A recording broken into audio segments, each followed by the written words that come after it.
সুপ্রভাত, good morning, einen wunderschönen guten Morgen, সাবাহ আল খের। কেমন আছো তোমরা?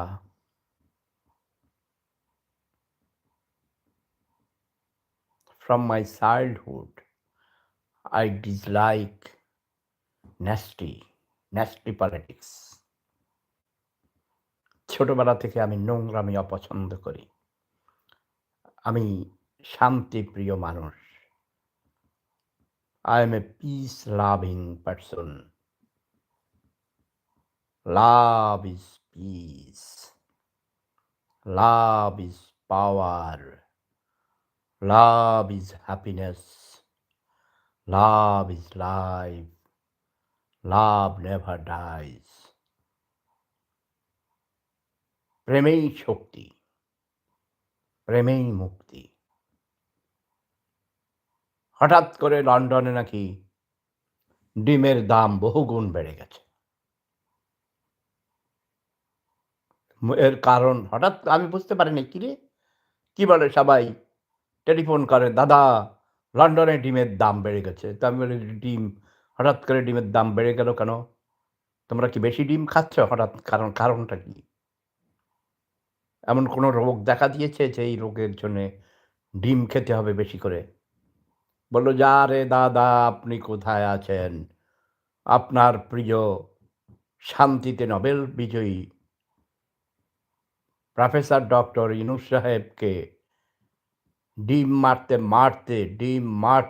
মারতে এবং তার প্রেস সেক্রেটারি আপনার অত্যন্ত প্রিয় ছোট ভাই শফিক আলমকে ডিম মারতে ডিমের দাম বেড়ে গেছে। ডিমের ক্রাইসিস এখন। আমাকে বলে, আপনি অস্ট্রিয়া থেকে, জার্মানি, ইস্ট ইউরোপ থেকে ডিম সাপ্লাই দেন। আমি বললাম, আমি তো ডিমের ব্যবসা করি না, আমি ডিম সাপ্লাই দিব মানে কি? তোমরা কি পাইছো এসব? আমি শান্তিপ্রিয় মানুষ। আমি ওয়ার্ল্ড পিস মিশনের চেয়ারম্যান। আমার ধর্ম হলো প্রেম। প্রেম মানে শান্তি। প্রেম, প্রীতি, স্নেহ, মমতা, ভালোবাসা, এসব দিয়ে আমি সারা পৃথিবীর মানুষের মন জয় করেছি। আর তোমরা বলছো ডিম সাপ্লাই দেন। আমি বলবো, হে বাঙালিরা, দেশে তো নিজেদের মান ইজ্জত রাখো নাই, বিদেশেও মান ইজ্জত নাই। বাঙালির নাম শুনলে মানুষ চমকাইয়া উঠে। Please cool down. আলোচনার মাধ্যমে সকল সমস্যার সমাধান করা সম্ভব। প্রফেসর মোহাম্মদ ইউনূস এমনিতে শান্তি পুরস্কার পেয়েছেন, শান্তিতে নোবেল পুরস্কার পেয়েছেন, হাজার হাজার পুরস্কার পেয়েছেন। গতকালকেও ব্রিটেনের রাজা চার্লস III তাকে পুরস্কার দিয়েছেন। তো তোমরা এসব হিংসায় জড়ে পড়ে ছাই হয়ে যাও। ভাই, আলোচনায় বসো। তিনি রাজি হয়েছেন আমার প্রিয় ভাগিনা তারেক রহমানের সাথে আলোচনা করবেন, এবং আমি তাকে প্রস্তাব করেছি আমার প্রিয় ভাগ্নি টিউলিপ সিদ্দিকের সাথেও আলোচনা করার জন্যে। আমি বলেছি, আসুন, বসুন, আলোচনা করুন। গোল টেবিলেই সকল সমস্যার সমাধান হয়েছে অতীতেও, এখনো হবে, ভবিষ্যতেও হবে। রাজপথে কোনো সমস্যার সমাধান কখনো হয়নি। মারামারি, কাটাকাটি, যুদ্ধবিগ্রহ শান্তির পথ নয়, এটা অশান্তি সৃষ্টি করে। সবাইকে আমি অনুরোধ করব, আপনারা আসুন, বসুন, মীমাংসা করুন। ক্রোধ, হিংসা, বিদ্বেষ, ইগোইস্টিক মনোভাব, হামবড়া ভাব ছেড়ে দিন। স্যাক্রিফাইস করতে শিখুন আমার মতো। এই যে আমাকে জেড ফোর্স বলছে, দাদু তোমাকে প্রেসিডেন্ট বানাতে চাই। আমি বলেছি, নও, আমি কখনো প্রেসিডেন্ট, প্রধানমন্ত্রী, মন্ত্রী হওয়ার জন্য কতবার বলেছে, আমি এসব হই না, আমি এসব হব না। তবে আমার একটা ইচ্ছা আছে, বঙ্গ যখন বানাতে পারব, পূর্ববঙ্গ মানে বাংলাদেশ, পশ্চিমবঙ্গ, আসাম, ত্রিপুরা রাজ্য, মেঘালয়, ঝাড়খণ্ড, আরাকান, আরাকান প্রদেশ, যেটা রোহিঙ্গা ল্যান্ড, এবং সেভেন সিস্টার পুরা সবটাকে নিয়ে একটি রাষ্ট্র বানাবো বাংলা ভাষাভাষীদের জন্যে। সেটার নাম হলো বঙ্গ, বঙ্গ জাতি রাষ্ট্র। ইয়াস, ছোট ছোট নৃগোষ্ঠীগুলিও থাকবে। সেই রাষ্ট্রের নাম হবে বঙ্গ, এবং আমি বঙ্গপিতা, সেই বঙ্গের অধিকর্তা হব আমি। ওই ছোটখাটো একটা বাংলাদেশ, গরিব বাঙালি, এরই অশিক্ষিত মূর্খ ছোট লোক গরিব, আগে ৩ বেলা ভাত খাইতো আমার হাঁটু আপার সময়ে, এখন নাকি এক বেলাও খাইতে পায় না। এইসব গরিবদের আমি প্রেসিডেন্ট, প্রধানমন্ত্রী কিছুই হব না। আমাকে মাফ করে দাও জেড ফোর্স। আমি এখন আমার ৭১-এর ভাঙা মেরুদণ্ডের থেরাপি নিতে যাব, ফিজিওথেরাপি। ওকে? যুদ্ধ করে আমার মেরুদণ্ড হারিয়েছি। ঘরবাড়ি সব কিছু জ্বালিয়ে ছাই করে দিয়েছে। কিন্তু দেশ স্বাধীন হয়নি। আজও তোমরা ক্ষমতার জন্য মারামারি কাটাকাটি করো। বিদেশের মাটিতে এসে জুতা মারামারি করো, ডিম ছোড়াছুড়ি করো। ছি! ছি! ছি! স্টপ! এইসব বন্ধ করো, নোংরামি বন্ধ করো। কোথাও আমি মুখ দেখাইতে পারি না তোদের জন্যে।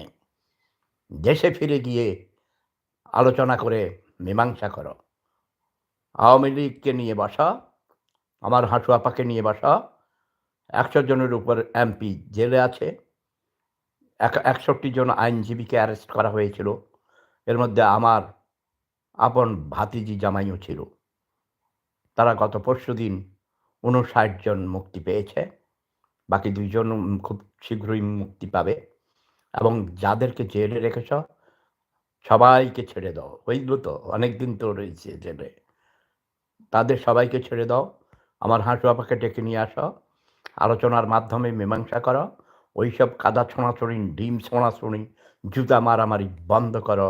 প্রফেসর ডক্টর ইউনূস সাহেব, আপনার ১ পাও না, ১.৫ পাও কবরে চলে গেছে। বলতে গেলে ২ পা কবরে। আপনি কবর থেকেই কথা বলছেন। ক্ষমতার লোভ ছেড়ে দেন। বহুত খেলা দেখাইছেন, বহুত প্রতিশোধ নিছেন। এবার শান্ত হন। বাংলার মানুষ ক্ষেপে গেলে কি হয় বুঝতে পারছেন তো নাকি? টের পাইছেন না? ওটা কি শুধু শেখ হাসিনার বেলায় ঘটেছে?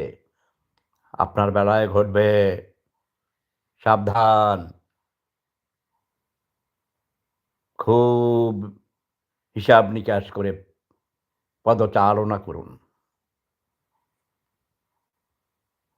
আর শফিক আলম সাহেব, আমার ছোট ভাই, তোমার মেধা আছে আমি দেখেছি। তোমার মধ্যে তীক্ষ্ণ বুদ্ধিও আছে। এই বুদ্ধিকে সঠিক পথে পরিচালিত করো। লন্ডন যাওয়ার আগের দিন আমার সাথে কথা হয়েছে। আমি বলেছি আলোচনার মাধ্যমে মীমাংসা করা। ঘাটতাড়ামি চলবে না। ওই যে সমন্বয়ক, ওইসব মব ভায়োলেন্স ওসব চলবে না। বাংলাদেশের মানুষ পথে ঘাটে সমন্বয়কদের এখন পিটিয়ে হত্যা করছে, জ্যান্ত মেরে ফেলছে। ইয়াস, আমাকে বলছে, দাদা আপনি হুকুম দিন। আমার পিঁপড়া বাহিনী, আমার অ্যান্ট আর্মি অপেক্ষায় আছে। আমাকে বলছে আপনি আমাদের হুকুম দিন। আমরা সমন্বয়ক এইসব দুর্নীতিবাজদেরকে ১ মিনিটে পিষে ধ্বংস করে ফেলব। আমি বলেছি ধৈর্য ধারণ করো, ধৈর্য ধারণ করো হে বৎস, সব ঠিক হয়ে যাবে। প্রফেসর ডক্টর মোহাম্মদ ইউনূস সাহেব, আপনি শান্তিতে নোবেল পুরস্কার পেয়েছেন। এ কথাটা ভালো করে চিন্তা করবেন। শান্তি মানে কি? আপনি শান্তির নামে অশান্তি সৃষ্টি করেছেন। এর চেয়ে বেশি কথা বলব না। इशारा ही काफ़ी, अक्लबान के लिए इशारा ही काफ़ी है। সবাই ভালো থাকুন, সুস্থ থাকুন, সবাই ধৈর্য ধরুন, দেশের মান ইজ্জত রক্ষা করুন, নিজের মান ইজ্জতের দিকে তাকান। লাভ ইজ পাওয়ার, প্রেম ধর্ম, সেরা ধর্ম। জয় বাংলা, জয় বঙ্গবন্ধু, জয় জনতা, জয় মানবতা।